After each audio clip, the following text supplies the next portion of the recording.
쌍화차나 타와라 쌍년아.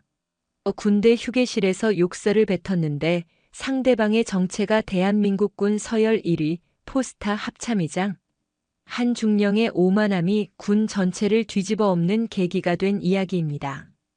영상 시청 이전에 구독과 좋아요 부탁드리겠습니다. 저희에게 큰 힘이 됩니다. 경기도 고양시. 대한민국의 수도 서울을 북서쪽에서 굳건히 지키고 있는 이곳에는 살아있는 전설로 불리는 부대가 자리하고 있었다. 육군 제구보병사단 통칭 백마부대. 그 이름은 전장의 포화 속에서 피어난 불멸의 신화와 동의어였다.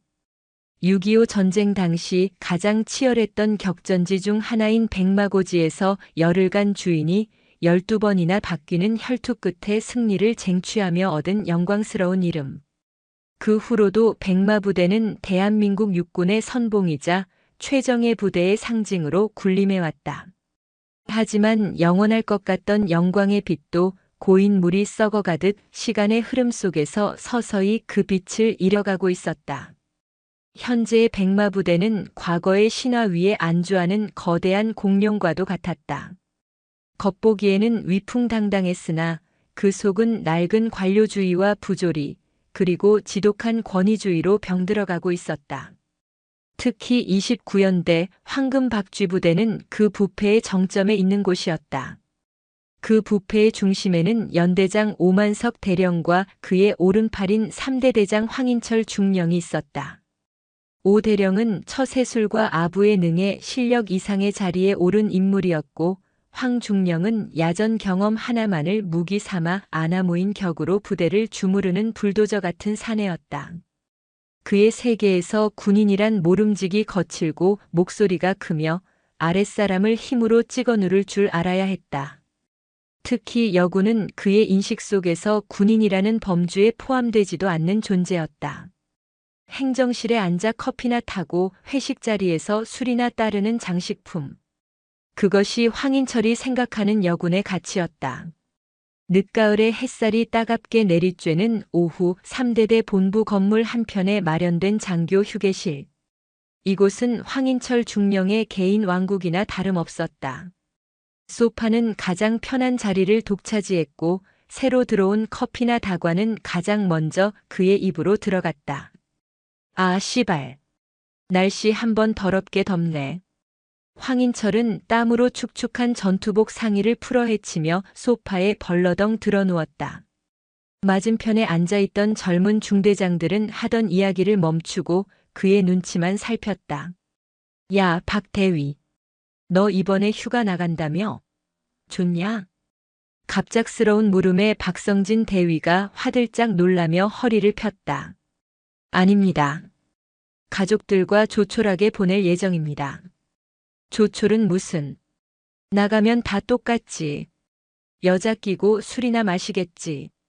그러다 돈 떨어지면 마누라한테 싹싹 빌고. 안 봐도 비디오다 이놈아. 그의 입에서 나오는 말들은 언제나처럼 저급하고 모욕적이었다. 하지만 누구 하나 그의 말에 토를 달지 못했다. 그의 심기를 건드리는 것은 곧 자신의 군 생활에 사형 선고를 내리는 것과 같다는 것을 모두가 알고 있었기 때문이다. 바로 그때 휴게실 문이 조용히 열리며 한 여성이 들어왔다. 나이는 40 중반쯤으로 보였고 계급장이나 명찰이 없는 깨끗한 신형 전투복 차림이었다. 단정하게 쪽진 머리와 화장기 없는 수수한 얼굴. 하지만 그 고요한 표정과 깊이를 알 수 없는 눈빛에서는 범상치 않은 기운이 느껴졌다. 그녀는 휴게실 안을 조용히 둘러본 후 창가에 놓인 정수기 쪽으로 걸어가 종이컵에 물을 따랐다. 황인철의 미간이 구겨졌다. 대대 본부의 장교 휴게실, 그것도 자신과 같은 영관급 장교들이나 편히 쓰는 이 공간에 처음 보는 여군이 허락도 없이 들어온 것이다. 아마 새로 전입 온 군수장교나 정훈장교쯤 되리라. 그는 단정했다. 어이. 황인철이 누운 채로 턱짓을 하며 그녀를 불렀다. 여성은 천천히 고개를 돌려 그를 바라보았다. 감정이 실리지 않은 그저 사물을 관찰하는 듯한 차분한 시선이었다. 황인철은 그 무심한 눈빛에 심기가 뒤틀렸다. 여기가 어디라고 함부로 들어와? 여긴 니들 같은 계집들이 차나 나르러 오는 곳이지 쉬러 오는 곳이 아니야. 여성은 대답하지 않았다. 그저 조용히 물을 마실 뿐이었다. 그 침묵이 황인철의 오만함에 기름을 부었다. 귀 먹었어? 관등 성명 안 되나? 어느 부서 소속이야? 새로운 정훈 장교인가? 생긴 건 꼭 다방 레지같이 생겨가지고. 노골적인 인신공격과 비하가 섞인 말이 튀어나왔다. 젊은 장교들은 안절부절 못하며 서로 눈치만 볼 뿐이었다. 지금 이 상황을 말릴 수 있는 사람은 이 부대에 존재하지 않았다. 여성은 마침내 종이컵을 내려놓고 입을 열었다.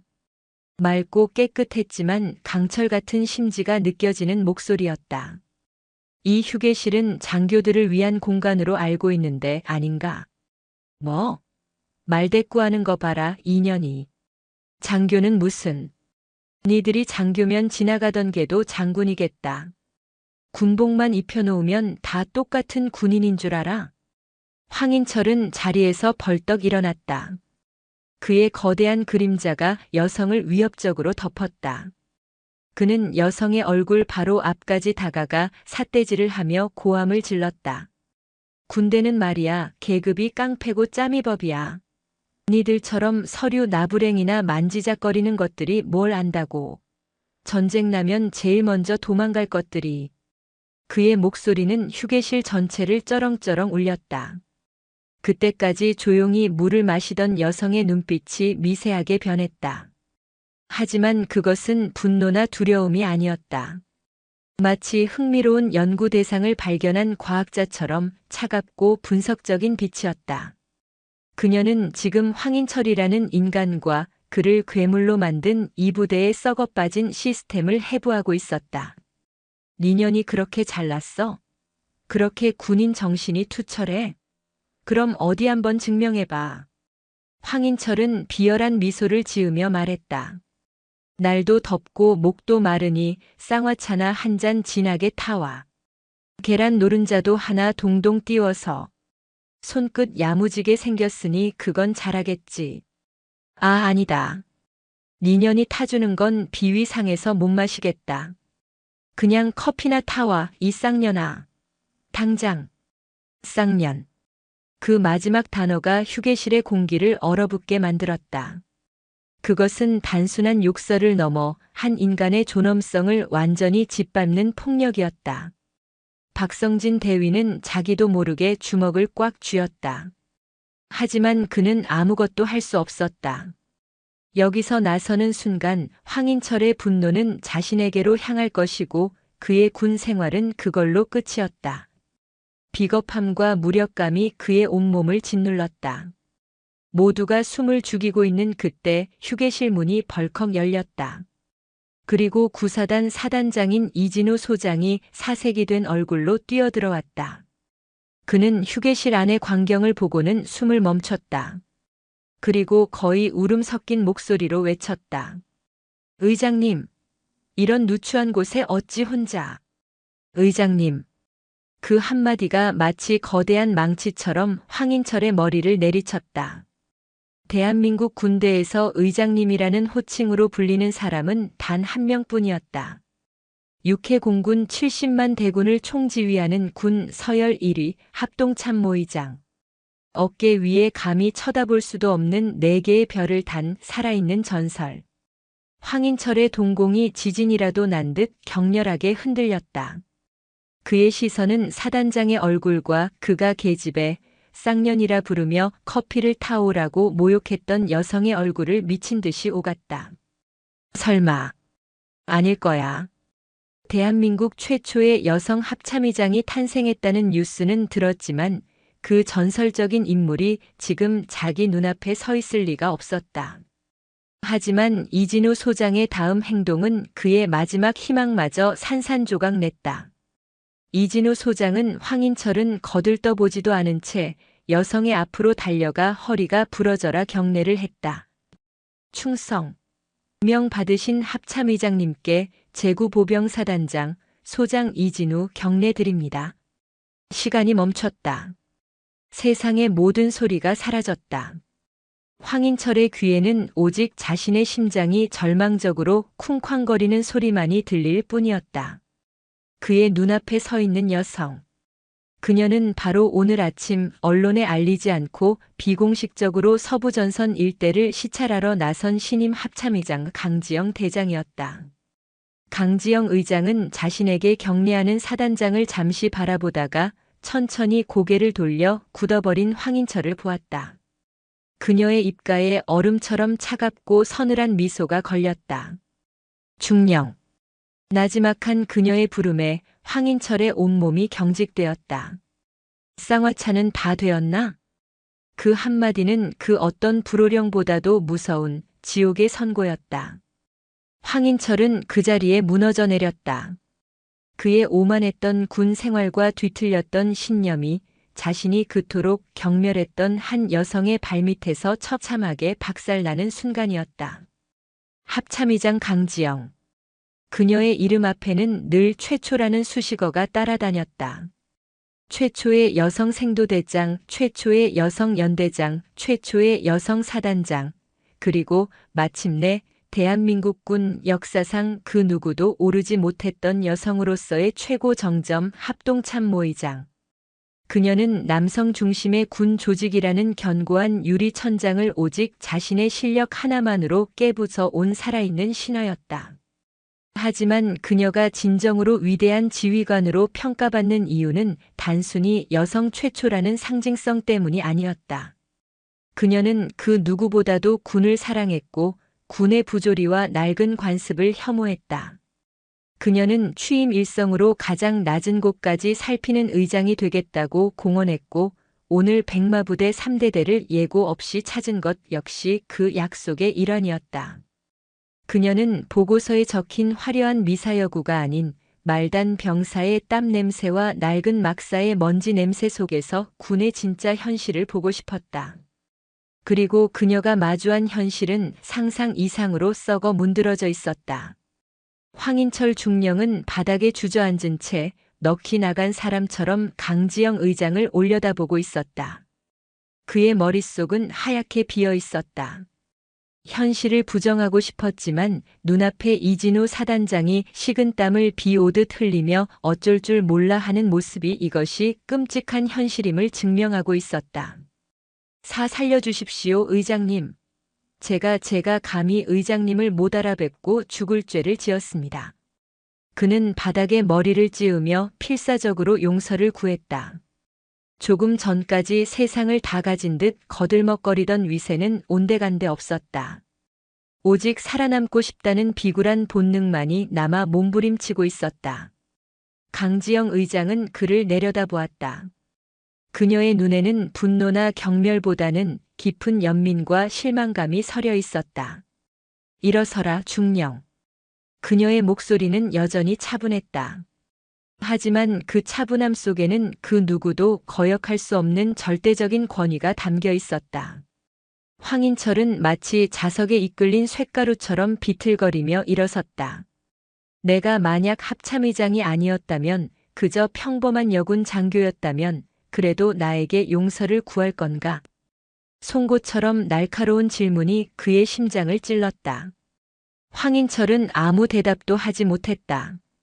그는 합참의장에게 용서를 구하고 있었을 뿐 자신이 모욕했던 한 인간에게 용서를 구하고 있는 것이 아니었다. 자네는 나에게 죄를 지은 것이 아니다. 강지영은 휴게실에 굳어있는 다른 젊은 장교들을 천천히 둘러보았다. 특히 아까부터 주먹을 쥔 채 입술을 깨물고 있던 박성진 대위의 눈을 잠시 응시했다. 자네는 군인으로서 지켜야 할 가장 기본적인 가치, 전우애와 명예를 스스로 내버렸다. 그리고 자네의 그릇된 행동을 보고도 침묵으로 동조한 이들 역시 지휘관으로서의 자격을 의심케 한다. 이곳 3대대는 아니, 이 백마부대는 뿌리부터 썩어 있는 것 같군. 그녀의 말은 황인철 개인을 넘어 부대 전체를 향한 서늘한 심판이었다. 옆에 서 있던 이진우 사단장은 얼굴이 백지장처럼 하얗게 질렸다. 의장님 부디 저의 부덕의 소치입니다. 제가 지휘 책임을 지겠습니다. 당연히 져야지 사단장. 강지영은 싸늘하게 이진우를 쏘아보았다.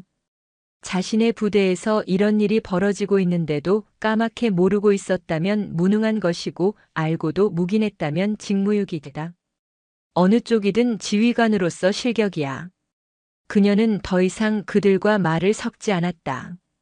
그녀는 휴게실 밖으로 걸어나가며 함께 동행한 자신의 보좌관 김민준 소령에게 명령했다. 김소령. 예, 의장님. 지금 즉시 합참 특별감찰단을 소집하도록. 감찰단 전 인원은 일시간 내로 헬기 편으로 이곳 구사단으로 이동한다. 오늘부로 백마부대 전체에 대한 무기한 특별 종합 감찰에 돌입한다. 알겠습니다. 감찰의 범위는 제한을 두지 않는다. 강지영의 목소리에 강철 같은 힘이 실렸다. 인사, 군수, 작전, 교육훈련, 병영 문화까지 이 부대를 구성하는 모든 요소를 먼지 하나까지 샅샅이 털어라. 단 하나의 비리나 부조리도 용납하지 않는다. 특히 황인철 중령과 그의 직속 상관인 오만석 연대장과 관련된 모든 비위 사실을 최우선으로 조사하도록. 그들의 뒤에 숨어 있는 더 거대한 뿌리가 있다면 그것까지 모조리 뽑아내야 할 것이다. 그것은 단순한 감찰 지시가 아니었다. 썩어 빠진 백마부대를 뿌리부터 뒤엎어버리겠다는 사실상의 전쟁 선포였다. 이진우 사단장은 다리가 풀려 그 자리에 주저앉을 뻔했다. 그는 자신의 군 생활이, 아니 백마부대의 운명이 오늘 끝장났음을 직감했다. 강지영 의장은 헬기 착륙장으로 향하며 걸음을 멈추지 않았다. 그녀는 잠시 멈춰서서 자신을 따라온 박성진 대위를 돌아보았다. 박 대위라고 했나? 예. 대위 박성진. 아까 자네의 눈을 보았다. 분노하고 있었지만 두려움 때문에 나서지 못했지. 이해한다. 그녀의 목소리는 조금 누그러져 있었다. 하지만 진정한 용기는 두려움을 느끼지 못하는 것이 아니라 두려움에도 불구하고 옳은 일을 위해 나서는 것이다. 이번 감찰은 자네와 같이 침묵할 수밖에 없었던 수많은 양심적인 군인들에게 주는 기회이기도 하다. 부디 그 기회를 저버리지 말길 바란다. 그 말을 남기고 그녀는 헬기에 올랐다. 거대한 프로펠러가 굉음을 내며 흙먼지를 일으켰다. 헬기가 하늘로 솟아오르는 것을 보며 박성진 대위는 자기도 모르게 주먹을 불끈 쥐었다. 그의 가슴 속에서 오랫동안 억눌려왔던 무언가가 뜨겁게 타오르기 시작했다. 그날 오후 검은 베레모를 쓴 합참 특별감찰단 요원들이 들이닥치면서 백마부대는 발칵 뒤집혔다. 그들은 마치 저승사자처럼 부대의 모든 사무실과 창고, 서류처를 압수수색했다. 특히 황인철 중령과 오만석 연대장의 집무실은 그야말로 이잡듯 뒤져졌다. 황인철은 자신의 사무실에서 모든 것을 체념한 채 앉아 있었다. 그의 머릿속에는 오직 강지영 의장의 마지막 말이 메아리치고 있었다. 쌍화차는 다 되었나? 그 한마디는 앞으로 그의 평생을 따라다닐 끔찍한 주홍글씨가 될 터였다. 그는 몰랐다. 자신이 홧김에 걷어찬 돌멩이가 실은 거대한 산사태를 일으키는 첫 번째 스위치였다는 사실을. 백마부대를 뒤덮을 거대한 심판의 서막은 그렇게 모욕으로 가득 찬 한 잔의 찻잔에서 시작되고 있었다. 합참 특별감찰단의 칼날은 무자비했다. 그들은 마치 숙련된 외과 의사가 환부의 종양을 도려내듯 백마부대 29연대에 기생하고 있던 비리의 뿌리를 하나씩 파헤쳐 나갔다. 감찰이 시작된 지 불과 사흘 만에 황인철 중령과 오만석 연대장이 저지른 추악한 비위 사실들이 속속 드러나기 시작했다. 그들의 범죄는 상상을 초월했다. 유류를 빼돌려 민간업자에게 팔아넘긴 군수비리, 존재하지도 않는 유령업체를 내세워 훈련 장비 구매 예산을 빼돌린 회계부정, 심지어 부대 운영비와 부식비를 횡령하여 개인적인 유흥비로 탕진한 사실까지 밝혀졌다. 그들은 군복을 입은 군인이 아니라 조직 폭력배나 다름없었다. 특히 황인철 중령은 자신의 대대장이라는 직위를 악용해 온갖 갑질과 폭행을 일삼아왔다. 그는 부사관들에게 상납을 강요했고 마음에 들지 않는 병사들에게는 상습적인 폭언과 구타를 가했다. 그의 폭력에 못 이겨 의병 전역을 하거나 심지어 극단적인 선택을 시도했던 병사들도 있었다는 충격적인 증언들이 쏟아져 나왔다. 이 모든 비리의 정점에는 연대장 오만석 대령이 있었다. 그는 황인철의 비행을 묵인하고 비호해주는 대가로 상납금의 일부를 챙겼고 자신의 인사권을 무기로 연대 전체를 사조직처럼 운영해왔다. 그에게 밉보인 장교들은 어김없이 한직으로 밀려났고 그에게 뇌물을 바친 장교들은 능력과 상관없이 요직을 차지했다. 감찰단의 조사가 진행될수록 29연대는 그야말로 비리의 백화점이라는 사실이 명백해졌다. 하지만 결정적인 증거를 확보하는 데에는 어려움이 있었다. 오만석과 황인철은 교묘하게 회계 장부를 조작하고 내부 고발 가능성이 있는 인물들을 협박하여 입을 막아왔기 때문이다. 감찰단이 확보한 정황 증거는 산더미 같았지만 그들의 목에 법적인 칼을 꽂을 수 있는 스모킹건이 부족한 상황이었다. 바로 그때 예상치 못한 곳에서 돌파구가 열렸다. 박성진 대위는 며칠 밤낮을 고민했다. 그의 머릿속에서는 강지영 의장의 마지막 말이 떠나지 않았다. 두려움에도 불구하고 옳은 일을 위해 나서는 것. 그는 더 이상 비겁하게 침묵할 수 없었다. 그는 자신의 남은 군 생활을 걸기로 결심했다. 그는 밤늦게 감찰단이 머물고 있는 임시 숙소를 몰래 찾아갔다. 그리고 감찰단장인 강철민 준장에게 자신이 수년간 몰래 모아온 자료 하나를 건넸다. 그것은 오만석 연대장의 목소리가 담긴 비밀 녹음 파일과 그가 직접 관리해온 비자금 내역이 담긴 USB였다. 이것은 파일의 내용을 확인한 강철민 준장의 눈이 커졌다. 거기에는 오만석 대령이 부대 공사업체로부터 노골적으로 뇌물을 요구하는 대화 내용과 황인철 중령에게 병사 폭행 사건을 무마하라고 지시하는 목소리가 생생하게 담겨 있었다. 비자금 장부에는 상급 부대 지휘관들에게 명절마다 떡값을 상납한 내역까지 상세하게 기록되어 있었다. 이것은 단순한 연대 내부의 비리를 넘어 군 전체를 뒤흔들 수 있는 거대한 게이트의 서막이었다. 왜 이걸 이제야? 강철민 준장이 떨리는 목소리로 묻자 박성진 대위는 고개를 숙이며 말했다. 두려웠습니다. 하지만 더 이상 제 자신과 전우들에게 부끄러운 군인으로 남고 싶지 않았습니다. 부디 이 자료로 저 썩어빠진 뿌리를 완전히 뽑아주시길 바랍니다. 박성진 대위가 제공한 결정적인 증거는 기폭제가 되었다. 감찰단의 수사는 급물살을 탔고 다음 날 새벽 오만석 대령과 황인철 중령은 자신들의 집무실에서 군 검찰에 의해 전격 체포되었다. 수갑이 채워져 끌려나가는 그들의 초라한 모습은 어제까지 부대원들 위에 군림하던 절대 권력자의 모습이라고는 상상할 수 없었다. 그들의 칼자루는 그렇게 허무하게 부러졌다. 하지만 강지영 의장은 여기서 멈출 생각이 없었다. 그녀가 진짜로 베어내고 싶었던 것은 오만석이나 황인철 같은 잔가지가 아니었다. 그들이 기생할 수 있도록 자양분을 공급해온 군 전체에 만연한 부패의 뿌리였다. 오만석의 비자금 장부에 언급된 상급 부대 지휘관들에 대한 수사가 시작되자 군은 발칵 뒤집혔다. 전직 군단장, 사단장급 장성들의 이름이 줄줄이 거론되었다. 그들은 처음에는 혐의를 완강히 부인했지만 빼도 박도 못할 증거 앞에서 결국 무너져 내렸다.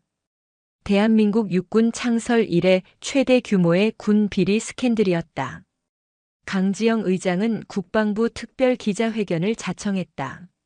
수많은 카메라 플래시 앞에서 그녀는 조금의 흔들림도 없이 단호한 목소리로 말했다. 본인은 오늘 참담한 심정으로 이 자리에 섰습니다. 국민의 피와 땀으로 유지되는 우리 군의 일부가 국가를 지키는 숭고한 사명을 망각하고 사리사욕을 채우는 비리 집단으로 전락했다는 사실을 확인했습니다. 이에 본인은 합참의장으로서 국민 여러분께 깊이 사죄드리며 이번 사건을 계기로 우리 군을 뼈를 깎는 심정으로 개혁할 것을 약속드립니다. 이번 사건에 연루된 모든 군인은 지위고하를 막론하고 법과 원칙에 따라 엄중히 처벌할 것입니다. 단 한 명의 예외도 없을 것입니다. 부러진 칼자루는 버리고 녹슨 칼날은 갈아서 우리 군이 다시 국민의 신뢰를 받는 명예로운 조직으로 거듭나도록 만들겠습니다. 그녀의 선언은 대한민국 전체를 뒤흔들었다. 그녀는 자신의 조직을 향해 스스로 칼을 빼든 것이다. 그 길은 수많은 적을 만들고 엄청난 저항에 부딪힐 것이 뻔했다. 하지만 그녀는 두려워하지 않았다. 그녀는 알고 있었다.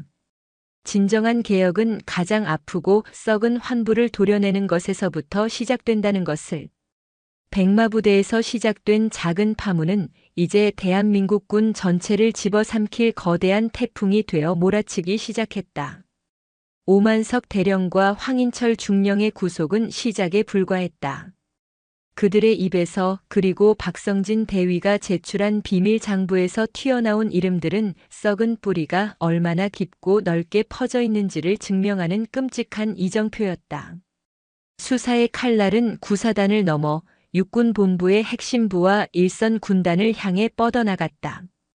그 칼끝이 향하는 곳마다 수십 년간 군에 기생해온 기득권 세력의 거대한 성체가 모습을 드러냈다. 그 성체의 중심에는 제7기동 군단장 윤태식 중장이 있었다. 그는 군내 사조직의 핵심 인물이자 막강한 정치적 배경까지 갖춘 거물이었다.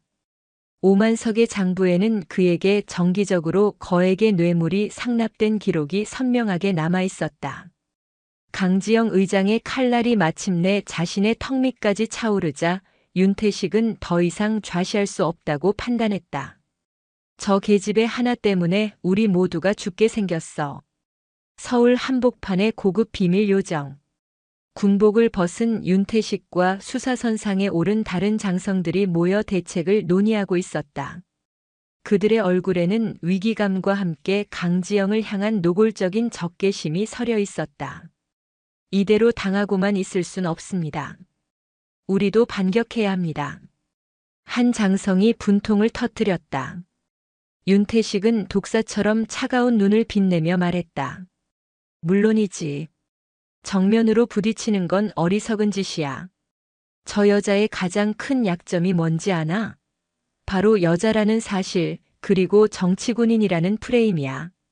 그들의 반격은 교활하고 비열했다. 그들은 자신들의 영향력 아래에 있는 언론과 정치인들을 움직이기 시작했다. 며칠 뒤 보수 언론을 중심으로 강지영 의장을 비판하는 기사들이 쏟아져 나오기 시작했다. 단독 과잉 수사 논란, 흔들리는 군심 합참의장의 독단, 이대로 괜찮은가? 칼럼, 군의 안정성을 해치는 보여주기식 개혁의 위험성. 사설적과 대치한 최전선 부대, 감찰의 칼날 아래 전투력 약화 심각. 기사들은 하나같이 교묘하게 사실을 왜곡했다. 강지영의 개혁은 군의 기강을 바로 세우기 위한 충정이 아니라 자신의 인기를 위해 군 전체를 희생시키는 위험한 도박으로 묘사되었다. 그녀는 졸지에 군을 위기에 빠뜨린 마녀가 되어가고 있었다. 동시에 군 내부에서는 보이지 않는 저항이 시작되었다. 윤태식의 지시를 받은 부하들은 합참 감찰단의 활동을 조직적으로 방해했다. 감찰에 필요한 서류들은 분실되거나 훼손되기 일쑤였고 핵심 증인들은 갑자기 입을 닫거나 진술을 번복했다. 수사는 좀처럼 속도를 내지 못하고 지지부진해졌다. 그들의 가장 비열한 칼날은 내부 고발자인 박성진 대위를 향했다. 어디선가 그의 신상이 유출되었고 군 내부 익명 게시판에는 그를 동료를 팔아넘긴 배신자로 매도하는 글들이 올라왔다. 그의 관물대에는 죽은 쥐가 들어있는 끔찍한 협박이 가해졌고 그의 가족들에게는 차마 입에 담을 수 없는 욕설이 담긴 협박 전화가 걸려왔다. 박성진은 무너져 내렸다. 그는 옳은 일을 했다고 믿었지만 그 대가는 너무나도 참혹했다. 그는 매일 밤 악몽에 시달렸고 자신 때문에 고통받는 가족들을 보며 스스로의 선택을 후회하기 시작했다. 이 모든 상황을 보고받은 강지영 의장은 굳은 표정으로 창밖을 바라보았다. 그녀는 적들의 반격이 상상 이상으로 조직적이고 악랄하다는 것을 깨달았다. 하지만 그녀는 흔들리지 않았다. 오히려 그들의 발악은 자신의 개혁이 올바른 방향으로 가고 있다는 반증이기도 했다. 의장님, 여론이 심상치 않습니다. 대통령실에서도 우려를 표명해 왔습니다. 이쯤에서 속도 조절을 하시는 것이. 김민준 보좌관이 조심스럽게 건의했다. 강지영은 천천히 고개를 돌렸다. 그녀의 눈은 분노가 아닌 차가운 결의로 불타고 있었다. 김소령. 골마 터진 상처를 치료하려면 고름을 끝까지 짜내야 하는 법이야. 어설프게 덮어두면 안에서 더 크게 썩어 들어갈 뿐이지. 그녀는 즉각 결단을 내렸다. 그녀는 가장 먼저 위기에 처한 박성진 대위를 보호하기로 했다.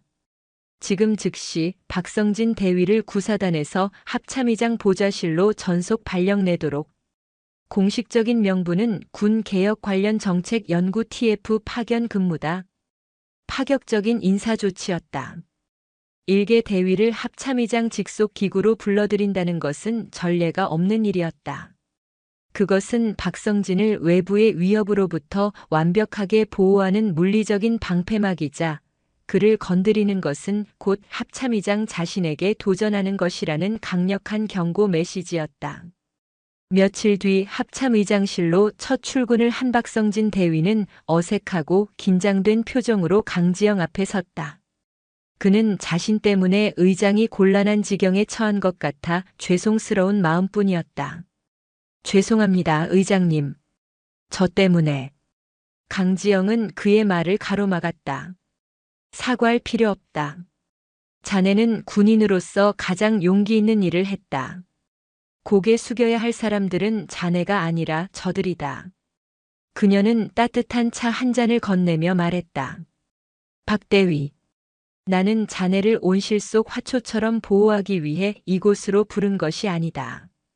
자네의 그 용기와 정의감이 앞으로 내가 추진할 군 개혁의 가장 중요한 동력이 되어줄 것이라 믿기 때문이다. 나와 함께 이 싸움을 끝까지 함께 해주겠나? 그 순간 박성진의 눈에서 뜨거운 눈물이 흘렀다. 그는 거대한 권력 앞에 무력하게 쓰러져가던 자신을 대한민국군 서열 1위인 합참의장이 직접 손을 내밀어 일으켜 세워준 것이다. 그는 울음 섞인 목소리로 하지만 자신의 일생에서 가장 단호하고 우렁찬 목소리로 대답했다. 예, 의장님. 이 한 몸 부서져 가루가 되더라도 의장님과 함께 하겠습니다. 그날 저녁 강지영 의장의 집무실 전화벨이 울렸다. 발신자는 윤태식 중장이었다. 그는 특유의 능글맞고 위압적인 목소리로 입을 열었다. 허허 의장님. 요즘 너무 무리하시는 것 아닙니까? 군 원로들의 걱정이 이만저만이 아닙니다. 의장님께서 추진하시는 개혁 그 충정은 이해하지만 군의 안정을 생각해서라도 이쯤에서 숨을 고르시는 게 어떻겠습니까? 너무 강한 활시위는 부러지기 마련입니다. 그것은 정중한 충고를 가장한 명백한 협박이었다. 강지영은 피식 웃었다. 윤 중장. 충고 고맙군. 하지만 내 생각은 좀 달라. 그녀의 목소리는 얼음장처럼 차갑게 변했다. 나는 지금 활시위를 당기고 있는 게 아니다.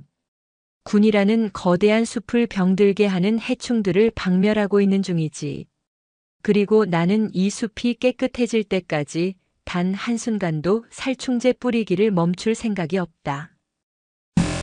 그리고 한 가지 더. 부러지는 것은 활시위가 아닐 거야. 썩어 빠진 나뭇가지들이겠지. 그녀는 그 말을 끝으로 전화를 끊어버렸다.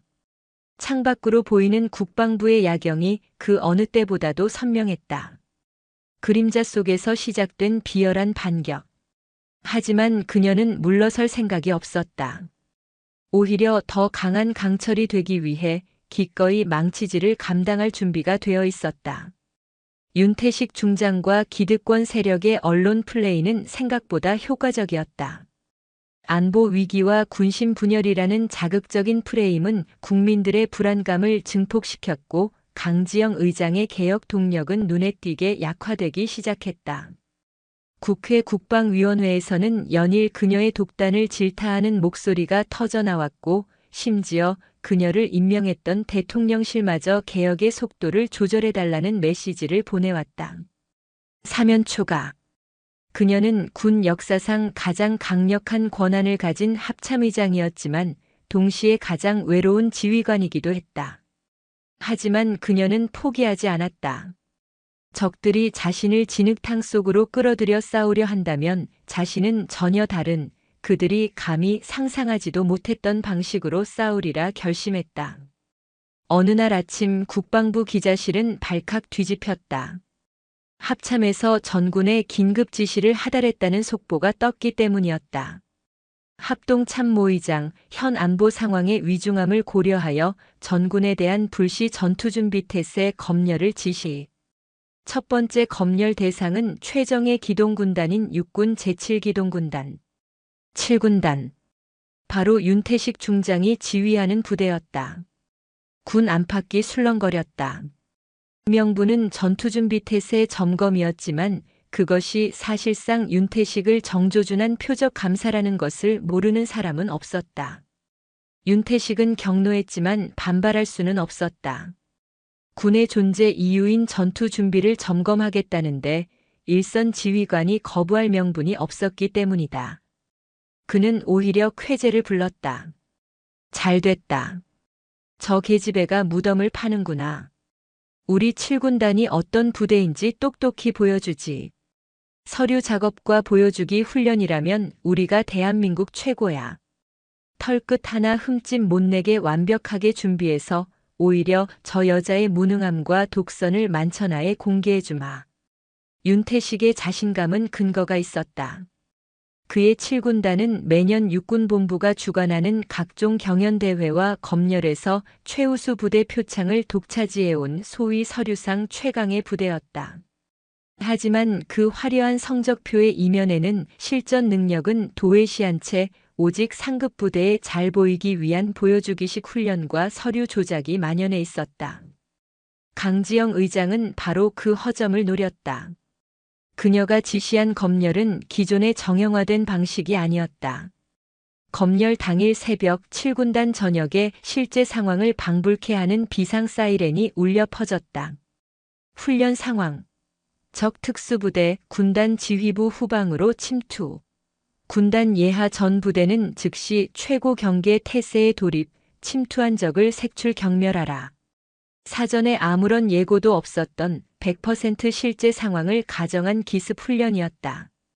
윤태식 중장과 그의 참모들은 당황했지만 이내 평소 하던 대로 매뉴얼에 따라 대응하기 시작했다. 하지만 강지영이 던진 적은 매뉴얼에 나오는 호락호락한 상대가 아니었다. 그녀는 합참 직할의 최정예 특수부대 요원들을 대항군으로 투입했다. 그들은 7군단의 모든 취약점과 훈련 시나리오를 꿰뚫고 있었다. 결과는 처참했다. 7군단의 대응은 처음부터 삐걱거렸다. 비상 소집에는 규정된 시간보다 2배가 넘는 시간이 걸렸고 야간 기동에 나선 전차와 장갑차 중 상당수는 정비 불량으로 중간에 퍼져버렸다.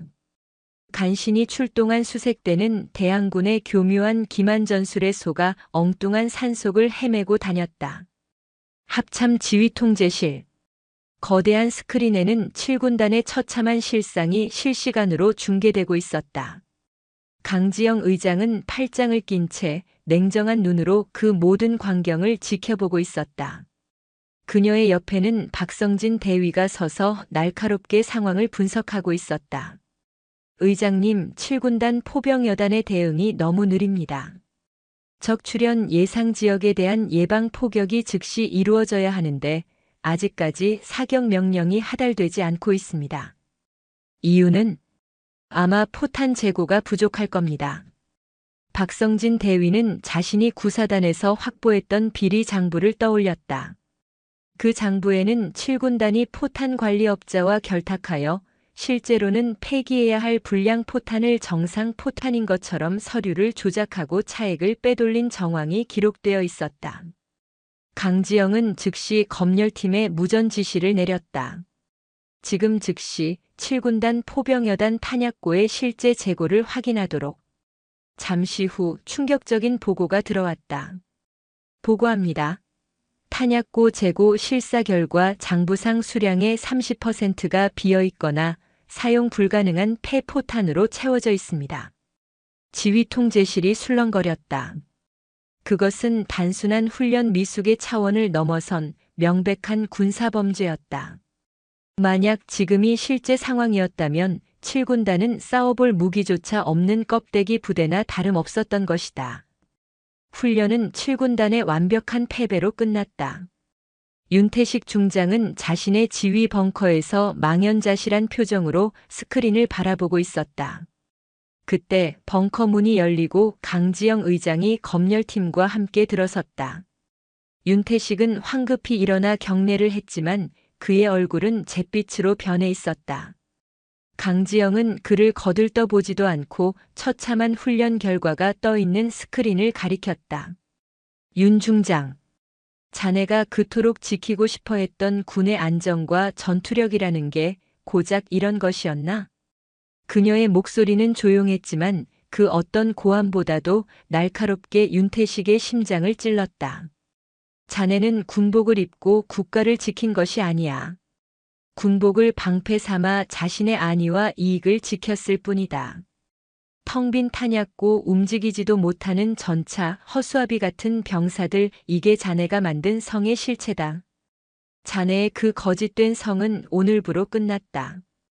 강지영은 언론과의 진흙탕 싸움 대신 군인으로서 가장 본질적인 실력으로 모든 것을 증명했다.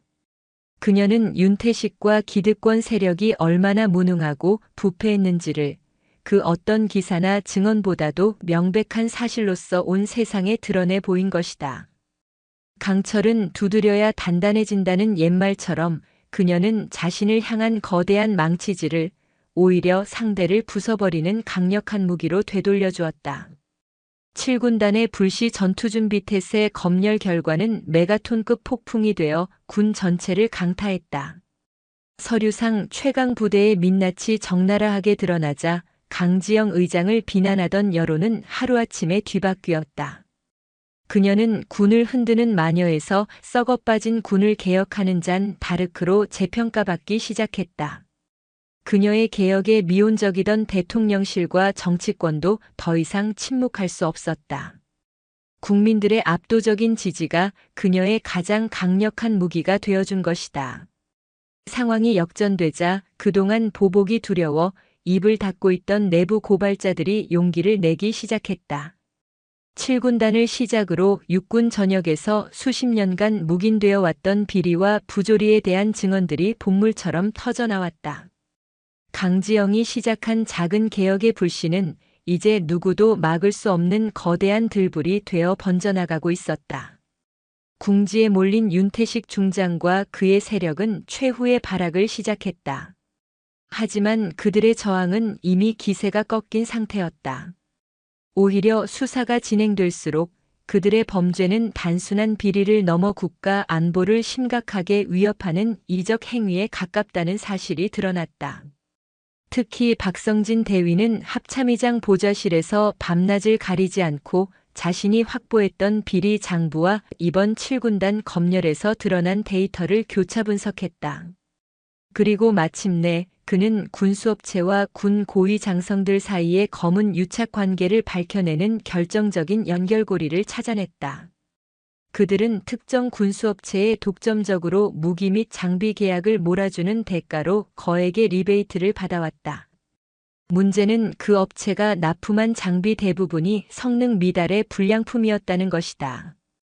전차의 엔진부터 소총의 부품까지 장병들의 생명과 직결되는 장비들이 그들의 검은 거래 속에서 위험한 고철 덩어리로 전락하고 있었다. 의장님, 이것을 보십시오. 박성진 대위는 흥분을 감추지 못하고 강지영에게 분석 보고서를 내밀었다. 이것은 단순한 횡령이나 뇌물이 아닙니다. 명백한 반역 행위입니다. 이들은 자신의 주머니를 채우기 위해 전우들의 목숨을 적에게 팔아넘긴 것이나 다름없습니다.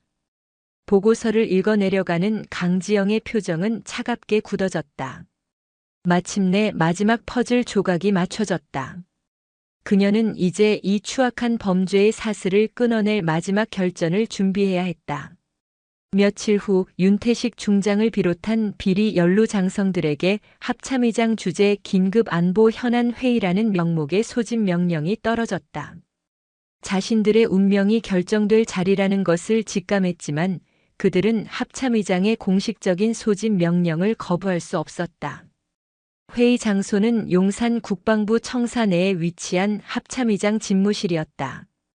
육중한 문을 열고 들어선 장성들은 숨을 멈췄다. 집무실에는 강지영 의장뿐만 아니라 군 검찰단장과 합참 감찰단장이 함께 배석해 있었다. 그곳은 회의실이 아니라 서늘한 기운이 감도는 심판정이었다. 모두 앉으시게. 강지영은 차가운 목소리로 말했다. 그녀는 서론을 꺼내지 않았다. 그녀는 책상 위에 놓인 두툼한 서류철을 들어보였다. 이것이 지난 몇 달간 여러분들이 군이라는 신성한 조직 안에서 무슨 짓을 저질렀는지를 기록한 보고서다. 한때는 조국의 충성을 맹세했던 여러분들이 어쩌다 돈 몇 푼의 전우의 목숨을 팔아넘기는 역적으로 전락했는지 나는 아직도 믿을 수가 없군. 그녀는 박성진 대위에게 눈짓을 했다. 박성진은 떨리지 않는 목소리로 스크린 위에 자신이 분석한 자료들을 띄우며 그들의 범죄 사실을 조목조목 브리핑하기 시작했다. 불량 군납품 계약서, 리베이트가 오고 간 차명 계좌 내역, 업체 사장과의 비밀 통화 녹취록까지. 증거는 완벽했다. 장성들의 얼굴은 백지장처럼 하얗게 질려갔다. 그들의 마지막 오만함과 자존심이 산산조각 나는 순간이었다. 브리핑이 끝나자 강지영은 자리에서 일어났다. 그녀는 집무실 한쪽에 놓인 작은 저울 모형을 들어보였다. 정의의 여신이 들고 있는 것과 같은 모양의 저울이었다. 이 저울의 한쪽에는 여러분들이 평생 군에 몸담으며 쌓아 올렸다는 헛된 명예와 불법으로 끌어모은 더러운 돈이 올려져 있다. 그리고 다른 한쪽에는 여러분이 위험에 빠뜨린 수만 장병의 목숨과 군을 향한 국민의 신뢰가 올려져 있지. 그녀는 저울을 책상 위에 내려놓으며 말했다. 이제 여러분에게 마지막 선택의 기회를 주겠다. 그녀는 책상 서랍에서 군복을 벗는 전역 지원서 뭉치를 꺼내 그들 앞에 던졌다. 스스로 군복을 벗고 불법으로 축제한 모든 재산을 국가에 헌납하고 조용히 사라져라. 그것이 여러분이 군인으로서 명예를 지킬 수 있는 마지막 기회다. 만약 이 제안을 거부한다면 나는 여러분을 단순한 비리 군인이 아닌 국가 반역죄를 저지른 적으로 간주하여 군사재판에 회부할 것이다. 남은 평생을 감옥에서 보내며 역사의 죄인으로 기록될지 아니면 마지막 남은 명예라도 지키며 속죄하는 삶을 살지는 여러분 스스로 선택하라. 그것은 자비가 아니었다. 가장 잔인하고도 완벽한 방식의 심판이었다. 그녀는 그들을 법으로 처벌하여 순교자로 만들어줄 생각이 없었다. 그들 스스로 자신의 죄를 인정하고 평생을 바쳤던 군에서 제 발로 걸어나가게 만들어 그들의 존재 자체를 역사의 뒤안길로 지워버리려 한 것이다. 집무실에는 무거운 침묵이 흘렀다. 장성들은 서로의 눈치만 볼 뿐 누구 하나 선뜻 펜을 들지 못했다. 바로 그때 한 노장성이 떨리는 손으로 전역 지원서를 집어들었다. 그의 눈에는 회한의 눈물이 가득했다. 그의 서명을 시작으로 다른 장성들도 하나둘씩 무너져 내렸다. 그들은 마치 홀린 사람처럼 자신의 손으로 자신의 군 생활의 종지부를 찍는 문서에 서명하기 시작했다. 그것은 거대한 악의 축이 무너져 내리는 소리 없는 굉음이었다. 강지영은 돌처럼 굳은 표정으로 그 광경을 지켜보았다. 그녀의 마음속에는 승리의 기쁨 대신 썩은 살을 도려낸 자리에 남은 깊은 상처의 아픔과 그럼에도 불구하고 새로운 시작을 향해 나아가야 한다는 무거운 책임감만이 남아 있었다. 정의의 저울은 마침내 아주 느리고 무겁게 올바른 쪽으로 기울어지고 있었다. 거대한 태풍이 휩쓸고 지나간 숲은 고요하지만 곳곳에 깊은 상처를 안고 있기 마련이다. 윤태식 중장을 필두로 한 군내 기득권 세력이 스스로 군복을 벗고 사라진 후 대한민국 육군은 거대한 공백과 마주했다. 수십 년간 군을 지탱해 온옥은 좀먹어온 거대한 기둥 몇 개가 한꺼번에 뽑혀나간 셈이었다. 그 빈자리에는 새로운 시대를 향한 희미한 기대감과 함께 익숙한 질서가 무너진 데에 대한 불안감과 보이지 않는 반감이 뒤섞여 소용돌이쳤다. 강지영 의장은 여기서 멈추지 않았다. 그녀는 썩은 기둥을 뽑아낸 자리에 과거와는 전혀 다른 재질의 새로운 기둥을 세우려 했다. 그녀의 군 개혁 이막은 파괴가 아닌 창조에 초점이 맞춰져 있었다. 그녀가 가장 먼저 칼을 댄 곳은 경직된 인사 시스템이었다. 군의 진급은 오랫동안 실력보다는 짬밥으로 불리는 근속 연수와 출신, 그리고 인맥에 의해 좌우되어 왔다. 강지영은 이 낡은 관행을 깨부수기 위해 전례 없는 조치를 단행했다. 합참의장 직속으로 미래전략 태스크포스를 창설한다. 그녀가 발표한 이 새로운 조직은 단순한 연구기관이 아니었다. 그것은 육해 공군의 경계를 허물고 오직 능력과 잠재력만을 기준으로 선발된 최정의 엘리트 집단이자 미래전의 새로운 교리와 무기 체계를 실험하고 개발하는 군의 두뇌와도 같은 조직이었다. 그리고 그녀는 그 핵심적인 자리에 모두의 예상을 깨고 박성진 대위를 임명했다. 그것도 대위가 아닌 파격적으로 1계급을 특진시킨 소령 계급장을 달아주면서 말이다. 1계 대위가 소령으로 특별 진급하여 합참의 핵심 참모가 된 것. 이것은 군 전체에 던지는 강력한 메시지였다. 이제 대한민국 군에서는 나이와 경력이 아닌 오직 실력과 용기만이 새로운 리더의 자격이라는 선언이었다. 박성진 소령은 자신에게 주어진 막중한 책임감에 어깨가 무거웠지만 두려워하지 않았다. 그는 강지영 의장의 절대적인 신임 아래 자신과 같은 꿈을 꾸는 전군의 젊고 유능한 장교들을 불러 모았다.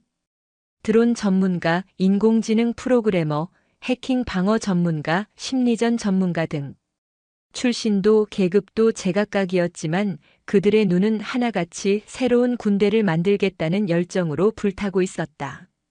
하지만 새로운 씨앗이 뿌려진 땅은 여전히 거칠었다.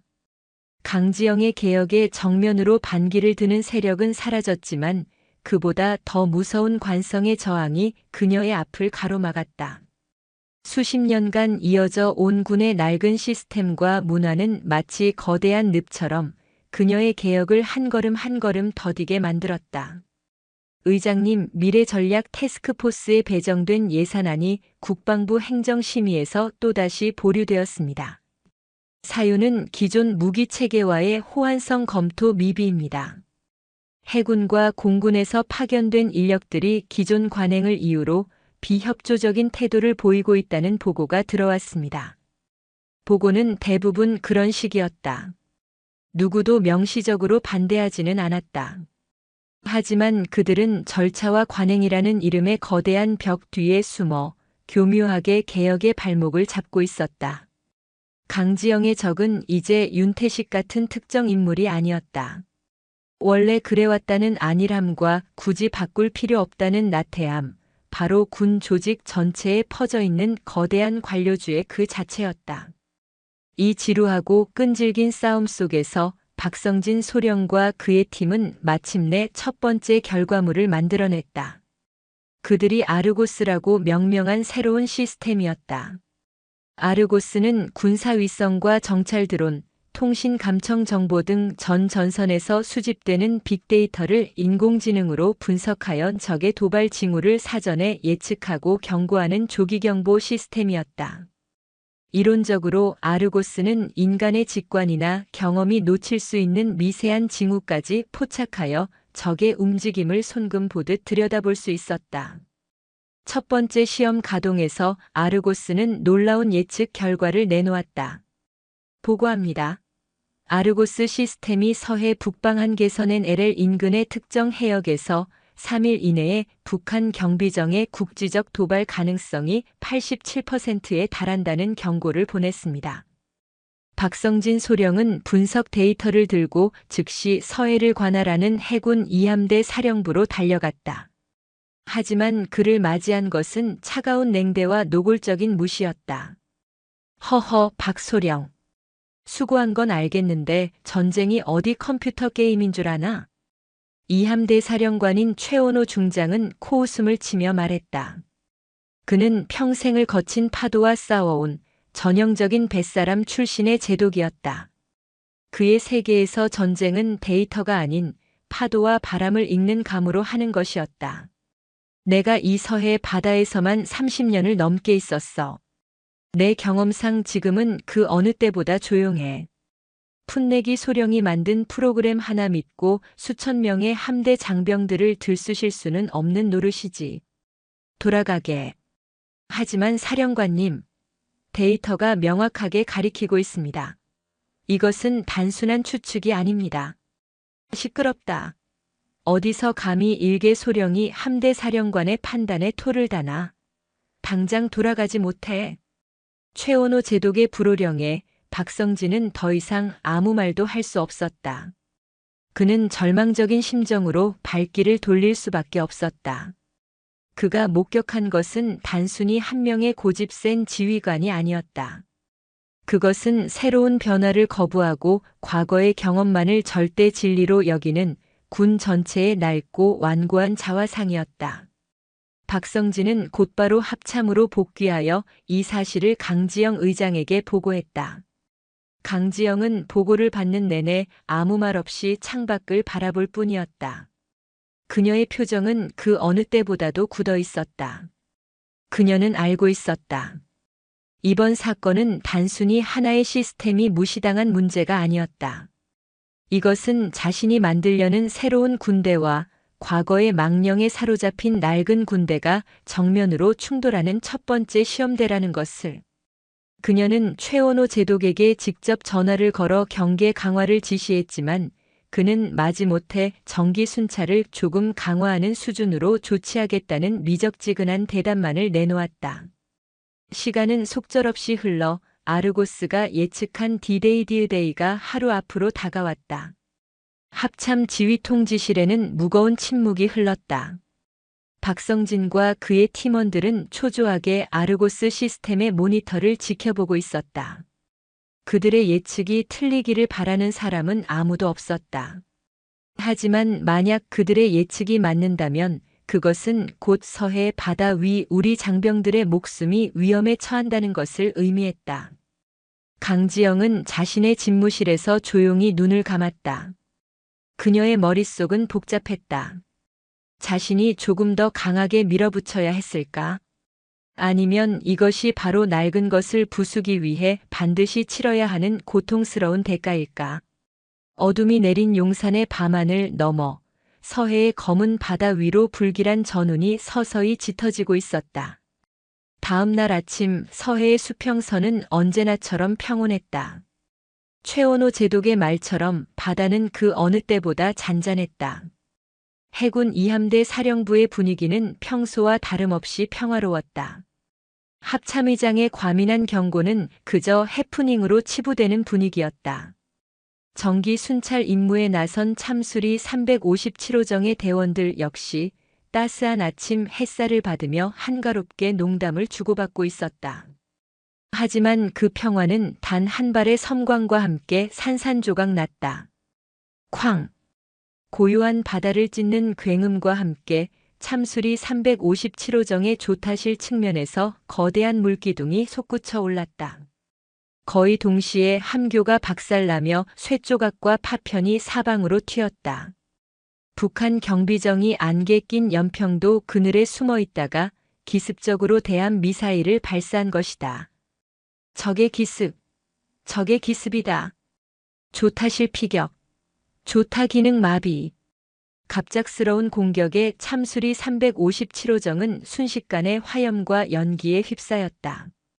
통신병은 피를 흘리면서도 필사적으로 이함대 사령부의 구조 요청을 타전했다. 합참 지휘통제실.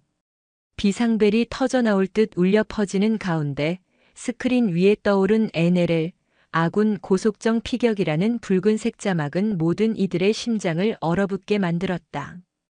최악의 시나리오가 현실이 된 것이다. 피격 위치는 강지영 의장의 목소리는 놀라울 정도로 침착했다. 아르고스 시스템이 경고했던 바로 그 좌표입니다. 박성진 소령이 외쳤다. 그의 목소리는 분노와 자책감으로 떨리고 있었다. 그 순간 지휘통제실에 있던 모든 이들의 시선이 그와 그의 팀원들이 앉아있는 미래전략 태스크포스 좌석으로 쏠렸다. 어제까지 애송이들의 컴퓨터 노름이라 비웃던 이들의 눈에는 경악과 충격, 그리고 뒤늦은 경외감이 서려 있었다. 이함대 사령부는 그야말로 아수라장이었다. 최원호 제독은 창백하게 질린 얼굴로 아무런 명령도 내리지 못하고 있었다. 자신의 오만과 독선이 부하들을 죽음의 위기로 내몰았다는 끔찍한 현실 앞에서 그의 뇌는 완전히 정지해버렸다. 사령관님, 즉시 대응 사격을 명령하셔야 합니다. 구조함과 항공 전력을 급파해야 합니다. 참모들이 울부짖었지만 그는 멍하니 스크린만 바라볼 뿐이었다. 그의 수십 년 경험은 이 예측 불가능한 위기 앞에서 아무런 쓸모도 없는 낡은 고철 덩어리에 불과했다. 그때 합참 지휘통제실의 직통 회선이 이함대 사령부의 모든 스피커를 통해 울려 퍼졌다. 강지영 의장의 목소리였다. 현 시간부로 서해 상황에 대한 모든 작전 통제권은 합동참모본부에서 직접 인수한다.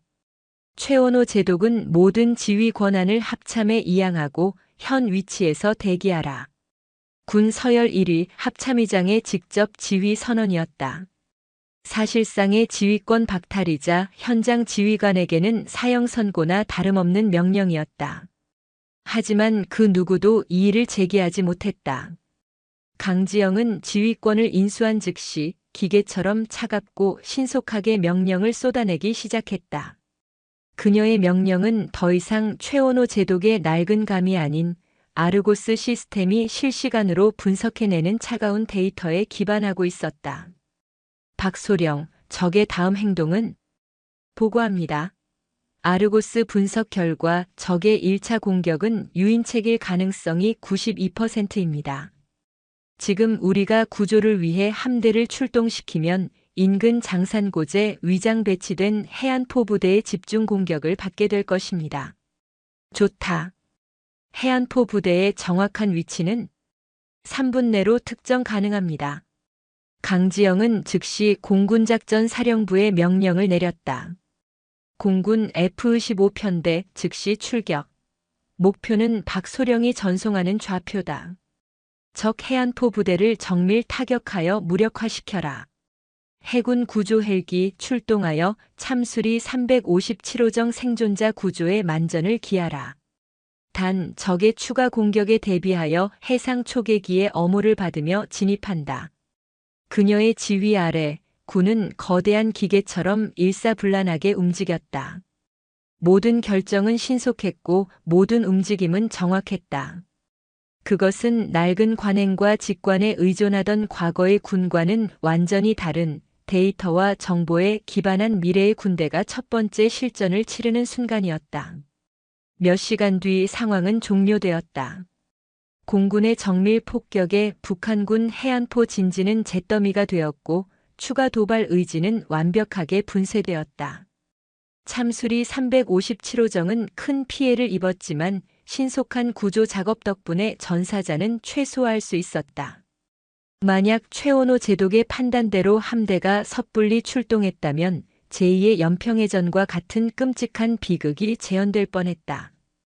지휘 통제실에 숨막히는 긴장이 가라앉자 강지영 의장은 조용히 수화기를 들었다. 수화기 너머 최원호 제독은 아무 말도 하지 못했다. 최 제독, 오늘 아침 자네는 나에게 전쟁은 경험과 감으로 하는 것이라 했지. 오늘 자네의 그 감이 수많은 우리 아들들을 죽음으로 몰아넣을 뻔했다는 사실을 명심하길 바란다. 자네는 더 이상 대한민국 해군을 지휘할 자격이 없다. 당장 군복을 벗어라. 그녀의 마지막 말은 낡은 시대의 종언을 고하는 차가운 비수였다. 무시당했던 경고등은 마침내 진실의 비명을 울리며 새로운 시대의 문을 활짝 열어젖혔다. 서해에서의 기습 도발 사건은 대한민국군 전체를 뒤흔드는 거대한 분수령이 되었다. 아르고스 시스템의 경고를 무시했던 해군 지휘부의 오판과 그로 인해 초래될 뻔했던 끔찍한 비극, 그리고 위기의 순간에 빛을 발한 강지영 의장의 데이터 기반 지휘 능력. 이 모든 것이 극명하게 대비되며 그녀가 추진해온 군 개혁의 정당성에 그 누구도 토를 달 수 없게 만들었다. 경험과 짬밥이라는 이름 아래 숨어있던 낡은 관행들은 설 자리를 잃었다. 강지영이 만든 미래전략 태스크포스는 이제 군 개혁의 심장이자 두뇌로 확고히 자리매김했다. 박성진 소령을 비롯한 젊은 엘리트 장교들은 더 이상 치기 어린 애송이가 아닌 군의 미래를 짊어질 새로운 영웅으로 떠올랐다. 막혀있던 예산은 전폭적인 지원으로 바뀌었고 각 군의 비협조적인 태도는 적극적인 협력으로 돌아섰다. 강지영은 이 기회를 놓치지 않았다. 그녀는 서해 사건을 계기로 군 전체의 체질을 바꾸는 대대적인 혁신 프로젝트를 시작했다. 그녀의 개혁은 세 개의 거대한 기둥을 중심으로 진행되었다. 첫째, 지휘의 과학화. 아르고스 시스템을 전군으로 확대 보급하여 모든 지휘관이 데이터에 기반한 합리적인 결정을 내릴 수 있는 시스템을 구축했다. 둘째, 인사의 혁신. 근속 연수와 출신을 따지던 낡은 진급 제도를 폐지하고 오직 실전적인 능력과 성과만을 기준으로 인재를 발탁하는 새로운 평가 시스템을 도입했다. 셋째, 권한의 분산. 합참과 각 군 본부에 집중되어 있던 권한을 일선 야전 부대의 젊은 지휘관들에게 과감하게 위임하여 현장에서 가장 창의적이고 신속한 판단이 이루어질 수 있도록 만들었다. 그녀의 개혁은 거대한 저항 없이 순조롭게 진행되는 듯 보였다. 하지만 강지영은 알고 있었다. 진정한 변화는 시스템을 바꾸는 것만으로 완성되지 않는다는 것을. 사람의 마음을 군 전체에 퍼져 있는 패배주의와 불신이라는 문화를 바꾸지 않는 한 언제든 과거로 회귀할 수 있다는 것을 말이다. 어느 날 그녀는 조용히 국군 교도소를 찾았다. 그리고 그곳에서 죄수복을 입은 채 완전히 무너져버린 한 남자를 마주했다. 한때 아나무인 격으로 부대를 호령하던 3대 대장 황인철이었다. 그는 수십 년의 군 경력을 불명예스럽게 마감하고 온갖 비리 혐의로 실형을 선고받아 복역 중이었다. 누구시오? 황인철은 면회실에 들어선 강지영을 알아보지 못했다. 그의 눈은 초점을 잃고 흐릿했다. 나다. 자네가 쌍화차를 타오라고 했던. 그제야 황인철은 눈앞의 인물이 누구인지 깨닫고는 경악과 공포에 휩싸여 의자에서 거의 굴러떨어질 뻔했다. 의장님, 어찌 이곳까지? 강지영은 복수를 위해 온 것이 아니었다. 그녀는 그저 확인하고 싶었다.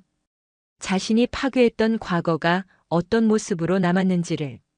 황인철, 자네는 평생을 야전에서 굴렀다고 자부했지. 누구보다 실전을 잘 안다고. 어쩌면 그 말은 사실이었을지도 모른다. 그녀는 뜻밖의 말을 꺼냈다. 내가 지금 만들고 있는 새로운 군대는 자네와 같이 경험 많은 야전 지휘관들의 지혜가 절실히 필요한 곳이다. 자네의 그 고집과 불같은 성격이 만약 부하들을 아끼고 국가에 충성하는 올바른 방향으로 쓰였다면 자네는 아마 지금쯤 최고의 존경을 받는 지휘관이 되어 있었을 게다. 황인철은 아무 말도 하지 못하고 고개를 떨구었다. 그의 어깨가 가늘게 떨리고 있었다. 자네는 자네의 능력을 스스로 걷어찼다. 여자라는 편견, 낡은 권위주의, 그리고 더러운 돈에 대한 탐욕 때문에 자네가 잃은 것은 단순히 계급장과 연금이 아니다. 자네는 군인으로서의 명예와 진정한 지휘관으로 성장할 수 있었던 자기 자신을 잃어버린 거야. 그것은 질책이 아니었다. 한 인간의 그릇된 선택에 대한 깊은 연민이었다. 강지영은 그를 심판하는 것을 넘어 그가 무엇을 잘못했고 무엇을 놓쳤는지를 스스로 깨닫게 해주고 있었다. 그것이야말로 가장 완벽하고도 근원적인 참교육이었다. 황인철은 마침내 바닥에 엎드려 한참 동안 아이처럼 통곡했다. 몇 달 뒤 동해안의 광활한 훈련장. 한미연합 대규모 기동훈련이 펼쳐지고 있었다. 훈련의 하이라이트는 새롭게 창설된 한국군 미래전략 태스크포스와 미군 최정예 스트라이커 여단과의 가상 전투였다. 훈련이 시작되자 모두의 예상을 깨고 한국군이 미군을 압도하기 시작했다. 박성진 소령이 지휘하는 한국군은 인공지능과 초연결 네트워크, 그리고 소형 드론 부대를 활용하여 마치 하나의 유기체처럼 움직였다. 그들은 미군의 움직임을 사전에 예측하여 매복하고 가장 취약한 지점을 정확하게 파고들었다. 미군 지휘관들은 마치 유령과 싸우는 것 같았다며 혀를 내둘렀다. 훈련이 끝나고 박성진 소령은 연합사 지휘관들과 외신 기자들 앞에서 훈련 결과를 브리핑했다. 그는 더 이상 상관 앞에서 주눅 들었던 어수룩한 대위가 아니었다. 그는 유창한 영어와 압도적인 데이터로 자신들의 승리 요인을 설명하며 세계 최강 미군을 상대로 한계를 지적하는 당당함을 보여주었다. 강지영 의장은 멀리 떨어진 언덕 위에서 지휘 망원경으로 그 모든 광경을 지켜보고 있었다. 그녀의 옆에 선 미군 사령관이 감탄하며 말했다. 강 장군, 당신은 불과 1년 만에 한국군을 완전히 다른 군대로 바꾸어 놓았군요. 존경스럽습니다. 강지영은 희미하게 미소 지으며 대답했다. 내가 바꾼 것이 아닙니다. 우리 젊은 군인들이 스스로의 힘으로 바꾼 것입니다. 나는 그저 그들이 마음껏 뛸 수 있도록 낡은 울타리를 조금 걷어주었을 뿐입니다. 그녀의 시선은 브리핑을 마치고 부하들과 함께 웃고 있는 박성진 소령에게 머물러 있었다. 그의 모습 뒤로 대한민국 군의 밝은 미래가 겹쳐 보였다. 그녀가 시작했던 외롭고 고통스러웠던 싸움. 그 거친 땅에 뿌려졌던 새로운 씨앗은 이제 굳건하게 뿌리를 내리고 풍성한 숲을 이루기 시작했다. 아직 가야 할 길은 멀었지만 미래를 향한 위대한 행군은 이미 시작되고 있었다. 강지영 의장의 개혁이라는 거대한 태풍이 지나간 지 1년. 대한민국 군은 조용하지만 근본적인 변화의 시간을 거치고 있었다. 그것은 단순히 몇몇 부패한 지휘관을 솎아내고 새로운 규정을 만드는 차원의 변화가 아니었다. 군이라는 거대한 유기체의 혈액과 세포 자체가 바뀌는 이른바 문화의 혁명이었다. 훈련장의 구호 소리는 더 힘차졌지만 그 안에서 불필요한 고함과 욕설은 사라졌다. 야전 교범은 더 두꺼워졌지만 그 안에는 실전과 무관한 보여주기식 절차 대신 데이터에 기반한 정교한 전술이 빼곡히 들어찼다. 무엇보다 가장 큰 변화는 사람에게서 나타났다. 젊은 장교들과 부사관들의 눈에는 더 이상 상급자의 눈치를 살피는 불안감 대신 자신의 능력으로 정당하게 평가받고 성장할 수 있다는 자신감과 자부심이 서려 있었다. 그 변화의 중심에는 합참의장 직속 미래전략 태스크포스가 있었다. 한때 군내 2단화 취급을 받던 이 조직은 이제 모든 군인들이 선망하는 최고의 엘리트 집단이 되었다. 그리고 그 조직을 성공적으로 이끌었던 박성진 소령. 그는 합참에서의 임무를 성공적으로 마친 후 모두의 예상을 깨고 다시 야전으로 돌아갔다. 그가 부임한 곳은 바로 모든 사건이 시작되었던 그곳 제구보병사단 29연대 3대대였다. 한때 황인철이라는 부패한 권력자가 군림했던 바로 그 대대의 새로운 지휘관이 된 것이다. 그것은 강지영 의장의 상징적인 인사조치이자 박성진 스스로의 강력한 의지이기도 했다. 넘어진 곳에서 다시 일어서겠다는 상처 입은 백마부대의 명예를 자신의 손으로 되찾겠다는 결연한 의지였다. 어느 가을날 오후 강지영 의장은 수행원 하나 없이 홀로 구사단을 다시 찾았다. 1년 전 분노와 실망을 안고 떠났던 그 길을 오늘은 전혀 다른 마음으로 다시 밟고 있었다. 그녀는 감찰관이 아닌 자신이 뿌린 씨앗이 과연 어떤 열매를 맺었는지 확인하고 싶은 농부의 심정이었다. 그녀의 지프 차량은 3대대 본부 건물 앞에서 멈췄다. 그녀는 운전병에게 대기하라는 지시를 내리고 익숙한 건물 안으로 들어섰다. 계급장과 명찰을 떼어낸 깨끗한 전투복. 1년 전 그날과 똑같은 모습이었다. 그녀의 발걸음은 자연스럽게 그날의 장교 휴게실로 향했다. 휴게실 문을 열자 그녀의 눈에 들어온 풍경은 1년 전과는 완전히 다른 세상이었다. 탁하고 퀴퀴한 냄새 대신 은은한 커피 향과 종이 냄새가 공간을 채우고 있었다. 낡고 지저분했던 소파는 깔끔한 테이블과 의자로 바뀌어 있었고 그 중앙에는 거대한 디지털 전술 토의판이 설치되어 있었다. 그리고 그곳에는 남녀 대여섯 명의 젊은 장교들이 모여 열띤 토의를 벌이고 있었다. 현재 아군 배치로는 적의 기습적인 드론 공격의 측면이 너무 취약합니다. 차라리 이중대를 계곡 뒤쪽으로 우회시켜 적의 보급로를 먼저 차단하는 것이 효과적이라고 생각합니다. 자신감 넘치는 목소리로 의견을 개진하는 사람은 앳된 얼굴의 젊은 여군 중이었다.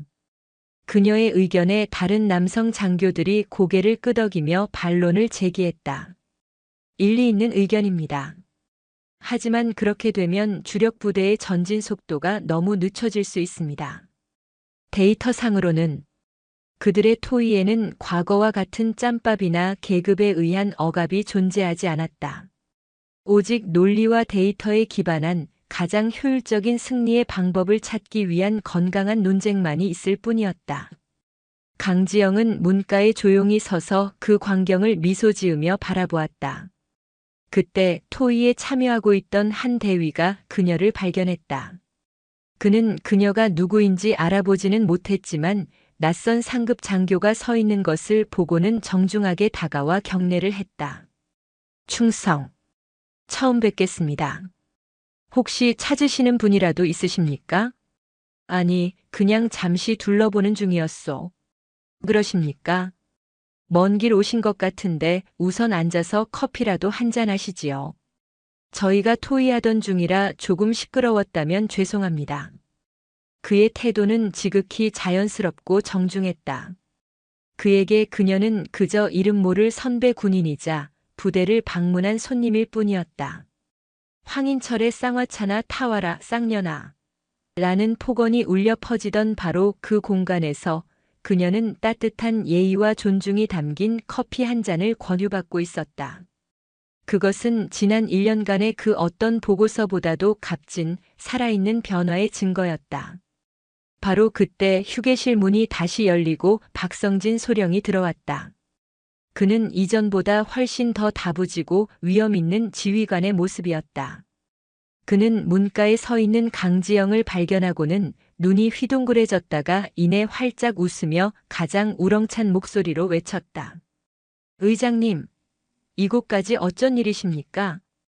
의장님이라는 말에 휴게실에 있던 모든 장교들이 마치 용수철처럼 튀어올라 부동자세로 경례를 했다. 커피를 권했던 대위의 얼굴은 하얗게 질려 있었다. 강지영은 그를 향해 따뜻하게 웃어 보이며 괜찮다는 눈짓을 보낸 뒤 박성진을 마주 보았다. 박소령. 아니, 이제 박 대대장이라고 불러야겠군. 부대 구경 좀 시켜주겠나? 강지영은 박성진 대대장과 함께 천천히 부대 곳곳을 둘러보았다. 막사는 새로 칠한 페인트와 정돈된 화단으로 깔끔했고 병사들의 얼굴에서는 과거와 같은 무기력함 대신 생동감이 넘쳤다. 박성진은 부사관들의 근무 평정을 투명하게 공개하고 병사들의 건의사항을 직접 듣는 소통의 날을 정기적으로 열고 있다고 보고했다. 그들은 부대가 한눈에 내려다 보이는 나지막한 언덕에 올랐다. 그곳은 6.25 전쟁 당시 선배 전우들의 피와 땀이 서려 있는 역사적인 백마고지였다. 1년 전 저는 이곳에서 절망을 보았습니다. 박성진이 먼저 입을 열었다. 썩어 빠진 지휘관과 그 아래에서 희망을 잃어가는 전우들을 보며 군인이라는 제 자신이 부끄러웠습니다. 하지만 이제 저는 이곳에서 희망을 봅니다. 의장님께서 저희에게 단순히 부패한 지휘관들을 처벌하는 법을 가르쳐 주신 것이 아닙니다. 저희가 왜 군복을 입어야 하는지, 무엇을 위해 싸워야 하는지, 진정한 군인의 명예가 무엇인지를 다시 깨닫게 해주셨습니다. 강지영은 말없이 지는 해를 바라보고 있었다. 붉은 노을이 그녀의 어깨 위에 달린 4개의 별을 황금빛으로 물들이고 있었다. 나의 임기도 이제 얼마 남지 않았네. 그녀는 조용히 말했다. 내가 떠나고 나면 또다시 과거로 돌아가려는 움직임이 있을지도 모르지. 낡은 것은 언제나 끈질기니까. 그녀는 고개를 돌려 박성진의 눈을 똑바로 바라보았다. 하지만 나는 이제 두렵지 않네. 박 대대장, 자네와 같은 지휘관들이 이 군의 허리를 굳건히 지키고 있는 한 우리가 시작한 이 변화는 결코 멈추지 않을 걸세. 나의 개혁은 보고서나 규정집 속에 있는 것이 아니야. 바로 자네들의 가슴 속에 살아있는 신념, 그것이 나의 유산이자 이 군의 미래일 테니. 그녀의 임기는 끝을 향해 가고 있었지만 그녀는 자신의 모든 것을 걸고 시작한 혁명이 결코 실패하지 않을 것임을 확신했다. 한때 녹슨 편자를 달고 과거의 영광 속에 주저앉아 있던 백마부대. 하지만 이제 그들은 박성진과 같은 새로운 기수들을 태우고 미래를 향해 다시 힘차게 질주할 준비를 마쳤다. 강지영은 만족스러운 미소와 함께 언덕을 내려왔다. 그녀가 평생을 바쳐 지키고 사랑했던 조국의 군대는 이제 그녀 없이도 스스로 더 강하고 명예로운 길을 향해 나아갈 것이었다. 그 위대한 행군의 첫걸음이 바로 이곳에서 시작되고 있었다. 오늘도 시청해 주셔서 감사합니다. 영상이 즐거우셨다면 구독과 좋아요 부탁드리겠습니다.